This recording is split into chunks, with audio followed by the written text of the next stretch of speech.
Olá, bem-vindo ao nosso canal do YouTube.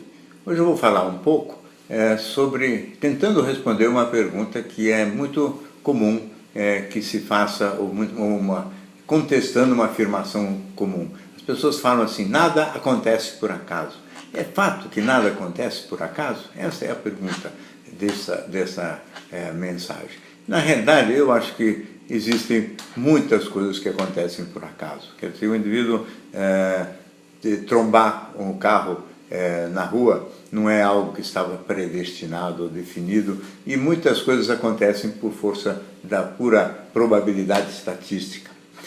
Teve um pensador psicanalítico importante, que é o Jung, e ele escreveu um livro que se chama Sincronicidade, em que ele diz que existem dois modelos, de alguma maneira, de coincidências, né? Umas coincidências que são mera coincidência mesmo, que é essas que eu disse agora, que acontecem por acaso, como a trombada, como você cruzar na rua com uma pessoa que é conhecida, um vizinho, etc. São coisas, ou cruzar no elevador com um vizinho do prédio, são coincidências que, mesmo se você estava falando da pessoa pouco tempo antes, isso não quer dizer nada, porque, naturalmente, a chance disso acontecer era, estatisticamente, muito relevante, muito alta e, portanto, muito fácil de acontecer. Agora, quando o Jung fala que existem algumas coincidências que são significativas, ou seja, que são muito improváveis, né? A gente, de repente, pensar numa pessoa e essa pessoa telefonar para a gente, né, justamente na hora que a gente está pensando nela, ou a gente ter,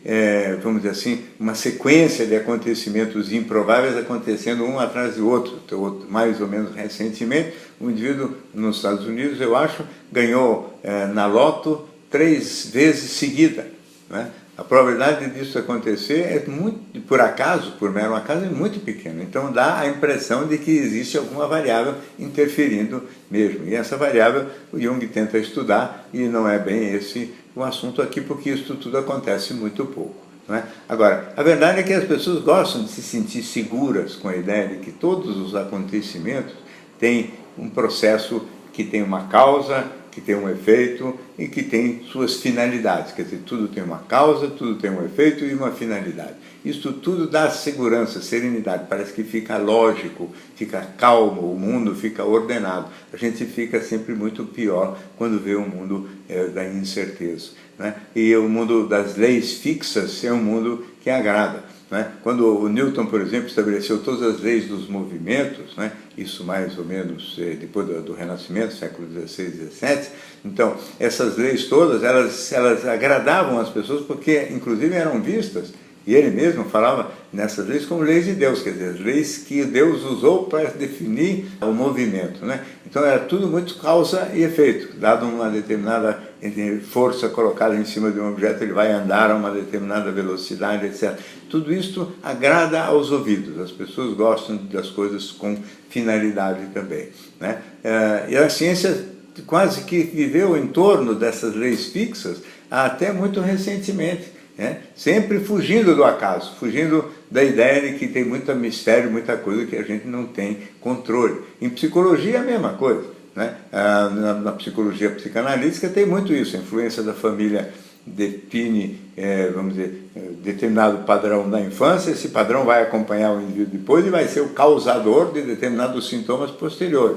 Então tem uma relação de causa e efeito também, que é tratada como sendo absoluta, quer dizer, para determinado tipo de ambiente familiar, é provável que vai acontecer um determinado tipo de adulto depois. E isso tudo, na verdade, entrou em contestação a partir de algum momento do fim do século XIX e principalmente na física do século XX. Mas no século XIX, o próprio Darwin, que foi o autor da teoria da evolução, ele, no finzinho do processo dele já, portanto, no fim da segunda metade do século XIX, ele fala que realmente a mutação que gera uma nova espécie é uma mutação que acontece por acaso, né? O acaso interferindo e definindo aquilo, e esse acaso já não teria causa definida. Então, o acaso aqui acontece por acaso mesmo, não é que nada acontece por acaso, a evolução da espécie aconteceu, segundo ele, por acaso. Na física começam a aparecer também movimentos que não respeitam as leis do Newton, e toda a teoria da relatividade, a própria palavra já mostra essa concepção de que tudo na natureza segue as leis que eram conhecidas. Então existe um espaço para o acaso, quer dizer, para as coisas que não dependem de leis fixas em aspecto nenhum. E na psicologia é a mesma coisa. Na psicologia existe certamente a influência da família, existe a influência do ambiente, existe a influência da genética, isso tudo teoricamente pode ser definido e não é casual. O indivíduo nasce numa determinada família, numa determinada época e cultura e, evidentemente, com uma base genética própria. Tudo isso definiria, então, as características dele. Mas a verdade é que, mesmo quando essas características são fixas, ainda existe o acaso, porque a cabeça de uma criança com 4 anos, com 5 anos de idade, pode, de repente, ter uma ideia, um pensamento, acreditar naquela ideia, naquele pensamento, e começar a se guiar por aquilo. E aquele pensamento veio, às vezes, por um processo interno do psiquismo dela, que está totalmente fora do controle externo. E aí ninguém sabe como é que aquele pensamento chegou na cabeça daquela criança. Então você tem, às vezes, gêmeos idênticos, né?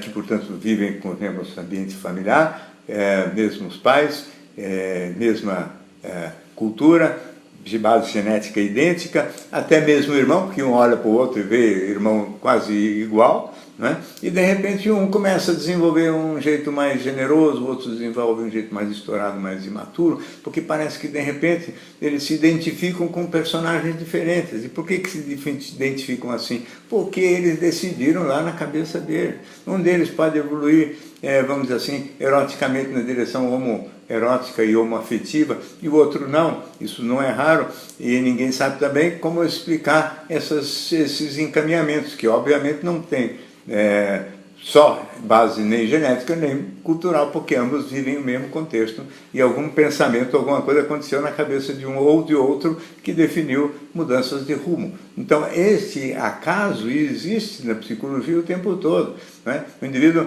tem por acaso uma determinada doença que é obrigado a ficar, digamos, de cama 3 meses, 4 meses. O fato de ter que ficar de cama 3 ou 4 meses, conforme a faixa de idade, pode definir um desajustamento social, pode definir dificuldade, uma reprovação na escola, perder a turma de relação, pode definir quadros, vamos dizer assim, de insatisfação depois com o próprio estudo. Enfim, tudo pode, coisas pequenas podem interferir e modificar muito o rumo da vida das pessoas. Então, apesar da gente gostar muito da sensação de segurança, apesar da gente se sentir muito confortável no mundo da certeza e da segurança, ele é um pouco ilusório. Nós temos um mundo de incerteza, sim, e esse acaso ele está presente na vida, evidentemente não em tudo. Uma boa parte das coisas a gente pode interferir e fazer acontecer do jeito que a gente gostaria, mas tem um pedaço da vida em que as coisas acontecem, sim,